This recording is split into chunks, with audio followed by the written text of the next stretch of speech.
Dans cette classe, nous allons travailler avec la mise en miroir de pièces, en utilisant la commande qui facilite la modélisation des pièces symétriques, parce que nous ne pouvons créer que la moitié du modèle et miroir l'autre partie, rapidement et efficacement. Voyons comment utiliser cette commande. Ouvrez le modèle disponible et voyez que nous avons la moitié d'une base de réglage qui fait partie d'un outil d'estampage. Pour obtenir facilement l'autre partie, nous activons la commande miroir.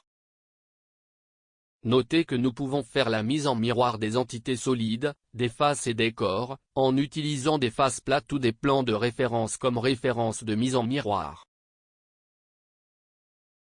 Nous devons d'abord sélectionner une face plate ou le plan de référence à travers lequel la mise en miroir sera effectuée et sélectionner la face montrée.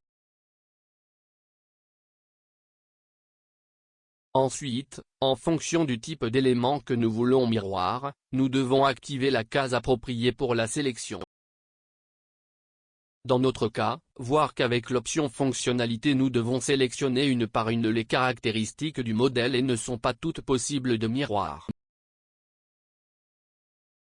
Donc, parce que nous voulons miroir l'ensemble de la pièce, nous avons activé l'option Body to Mirror et voir qu'en un seul clic nous sélectionnons la pièce entière et avons l'aperçu affiché.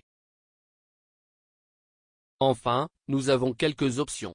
Fusionner les solides doit être activé pour que le résultat de la mise en miroir soit un corps solide unique.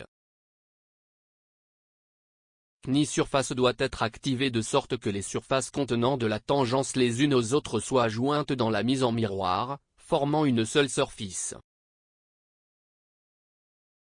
Et l'option Propager les propriétés visuelles doit être active pour que les propriétés visuelles soient répétées dans des entités ou des corps en miroir.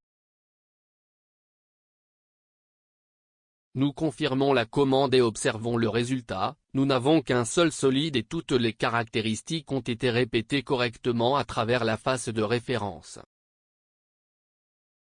Explorez les options de cette commande en l'appliquant à d'autres parties. Nous avons terminé cette leçon, où nous avons appris à utiliser la commande Mirror qui nous permet de créer des géométries de mise en miroir de manière agile et pratique, contribuant ainsi à une modélisation plus rapide et plus efficace.